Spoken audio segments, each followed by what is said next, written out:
नमस्कार साथियों, आप सबका पुनः स्वागत है श्रद्धा वेद पुराण में। तो आज हम लोग डिस्कस करेंगे श्रीमद् भगवद गीता अध्याय 10 श्लोक अर्थ 19। इससे पहले हम लोगों ने अध्याय 1 से 9 तक के सभी श्लोक अर्थ सरल हिंदी भाषा में दोनों ही चैनल श्रद्धा एस्ट्रो ज्योतिष, श्रद्धा वेद पुराण में अपलोड कर दिए हैं। आप में से कोई भी व्यक्ति भगवद गीता को सरल हिंदी भाषा में समझना चाहता है, आप हमारे चैनल में आए जहां आपको 700 के 700 श्लोक अर्थ मिल जाएंगे।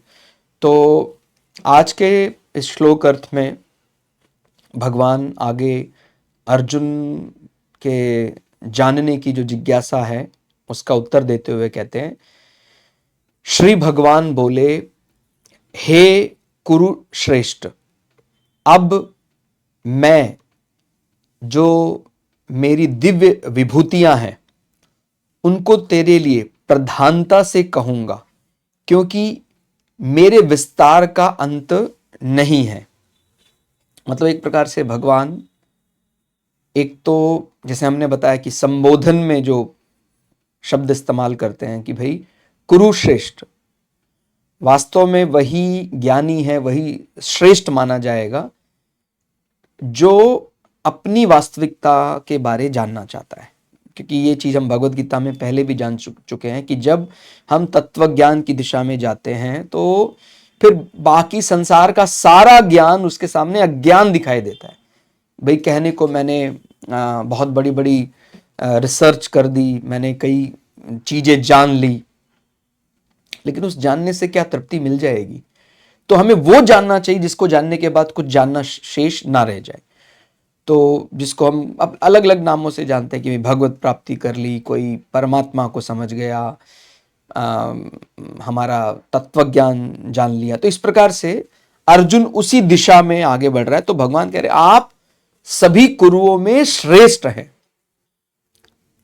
और वैसे तो मैं सबके लिए ही समान रूप रखता हूं, लेकिन अपने कार्यों से व्यक्ति अपने आप को श्रेष्ठ बनाता है, उसमें मेरा कोई रोल नहीं है। आपने जिस प्रकार से, और धर्म के बारे में तो देखिए अर्जुन पहले से ही बहुत बढ़िया तरह से जानते थे, लेकिन ऐसा नहीं कि भाई उसको क्या करना है वो नहीं जानता था। अर्जुन पहले से ही जानता था, लेकिन ऐसी विकट परिस्थिति में जब अपने गुरुओं के सामने, अपने पितामह के सामने युद्ध करना हो तो फिर वो थोड़ी देर के लिए परेशान हो गए थे। तो भगवान के सामने उन्होंने पूरे विश्वास के साथ जब प्रश्न किया, क्योंकि जो भगवान का सच्चा भक्त होता है वो गलतियां तो कर सकता है, लेकिन उसको हर बार उसका श्रद्धा और भक्ति बचा लेता है। शुरुआत में आपने ये पढ़ा होगा कि शुरुआत के श्लोकों में अर्जुन ने भी भगवान के सामने इस प्रकार से बातें रखी जैसे अर्जुन एकदम सही कह रहे हैं, उनके तर्कों में बड़ा दम दिखा कि भाई मेरे युद्ध करने से कुल का क्षय हो जाएगा, उससे संकटता बढ़ जाएगी, आगे फिर पूरा जो वर्ण संकर होने का डर है। लेकिन फिर धीरे धीरे जब भगवान उनको समझाते रहे तो वो समझते रहे। तो अब हमें ये समझना पड़ेगा कि हम जो संसार को जी रहे हैं, अगर केवल संसार को सच माने बैठे हैं तो फिर वो कुछ नया जब सिखाया जाता है आध्यात्मिक दृष्टि से तो उसको वो स्वीकार करने के लिए तैयार नहीं होते हैं। लेकिन जिसके मन में भावना है कि भाई संसार अंतिम सत्य नहीं है और कई ऐसी चीजें हैं अध्यात्म में जो जानना अभी भी शेष है, तो ऐसे जो भक्त होते हैं भगवान के, उनके ज्ञान में अहंकार नहीं होता है। मान जैसे कहते हैं ना, भाई मैं अब कुछ नहीं सीखना चाहता हूं, मैं सब कुछ स्वयं से ही जानता हूं। तो अर्जुन सबसे बलवान योद्धा हैं पूरे, माने कह सकते हैं कि वो गुरु द्रोणाचार्य के तो सर्वश्रेष्ठ शिष्य थे ही, साथ साथ पूरे कुरु समूह में भी, क्योंकि आप समझ रहे पांडव और कौरव दोनों कुरु वंश से ही हैं। तो कुरुओं में सबसे श्रेष्ठ अर्जुन है। उनको एक प्रकार से इंद्रपुत्र भी कहते हैं। इंद्र यानी एक प्रकार देवताओं के राजा के पुत्र। तो वो, लेकिन ऐसा व्यक्ति भी जो युद्ध कला में और धर्म को जानता है, फिर भी वो धर्मराज के नीचे रहकर ही युद्ध करने आए हैं। मतलब उनकी कोई अपनी इच्छा नहीं थी कि भाई मैं राजा बन जाऊं।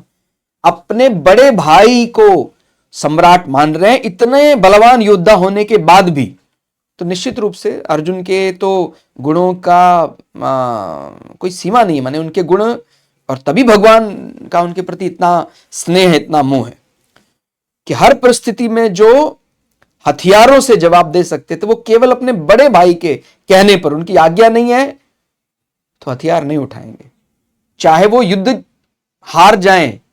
बड़े भाई ने बोला है कि नहीं लड़ना है तो नहीं लड़ेंगे। अब आए हैं, बड़े भाई ने बोला है तो फिर बड़े भाई के लिए आए हैं, मतलब कोई मैं राजा बन जाऊं इस भावना से नहीं आए,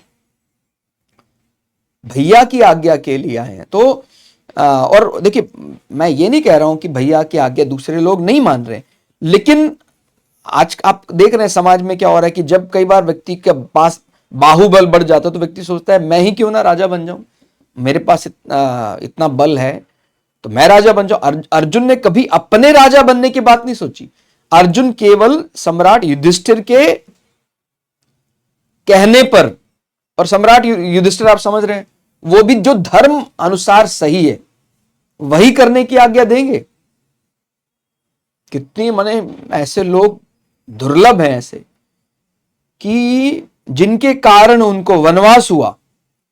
धर्मराज युधिष्ठिर को दुर्योधन के कारण वनवास हुआ, तो दुर्योधन एक प्रकार से जिसको बोलते हैं ना विनोद करने के लिए, उनका उपहास करने के लिए, उसने भी वन में अपनी सेना के जरिए रहने का मन बनाया। फिर उसने कहीं अपमान कर दिया तो गंधर्वों ने उनको अपने अधीन कर लिया।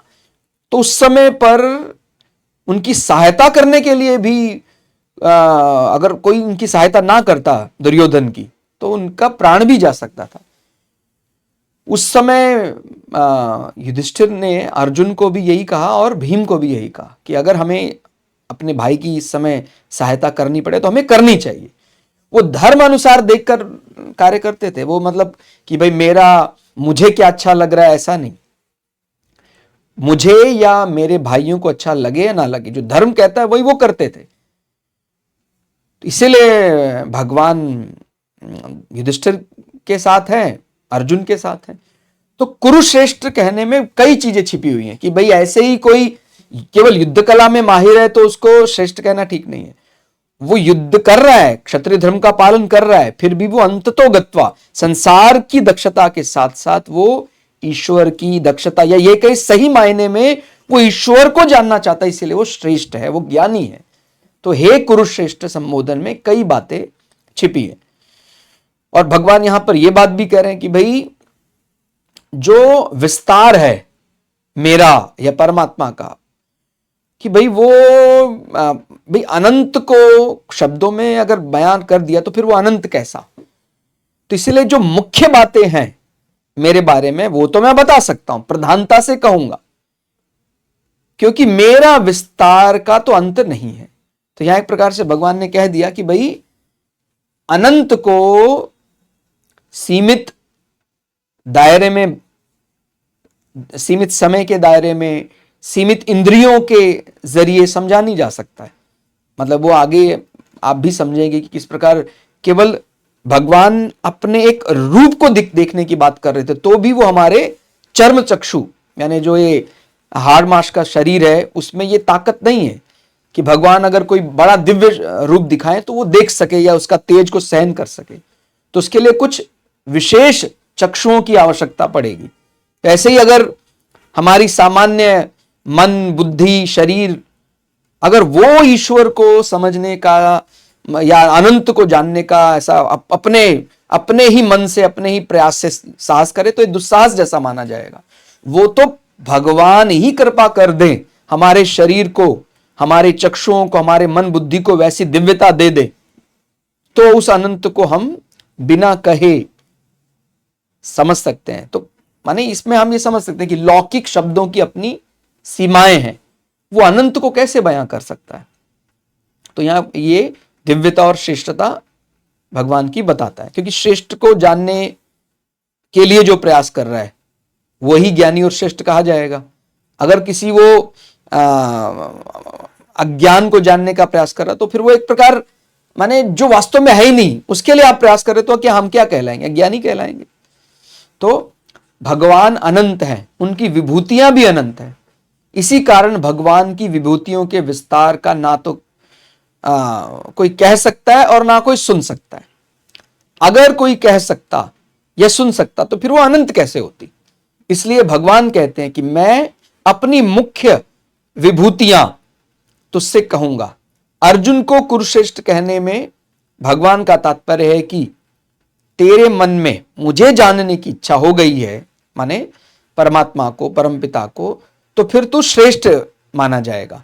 भगवान को जानने की इच्छा रखने वाला ही ज्ञानी और वास्तव में श्रेष्ठ माना जा सकता है, क्योंकि भगवान को या प्रकृति को या तत्वज्ञान जानने के लिए वही वास्तव में जानने योग्य है, और उसके सामने सारे संसार का ज्ञान भी फीका है, क्योंकि वो हमारा वास्तविक हित कैसे कर सकता है? वो हमें जन्म जन्मांतर के चक्कर से संसार का ज्ञान कैसे मुक्त कर सकता है?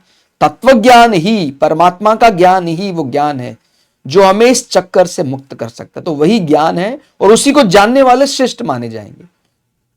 तो बहुत ही सुंदर भगवान ने एक प्रकार अर्जुन के माध्यम से हम जैसे सामान्य व्यक्तियों को बहुत बड़ी शिक्षा यहां दी कि भाई ईश्वर का विस्तार अनंत है और उस अनंत को सीमित समय में सीमित शरीर के जरिए नहीं जाना जा सकता। उसकी मुख्य मुख्य बातें ही समझी जा सकती हैं, और जो उसको जानने के लिए निकल पड़ा है उसी को ज्ञानी और श्रेष्ठ माना जाएगा।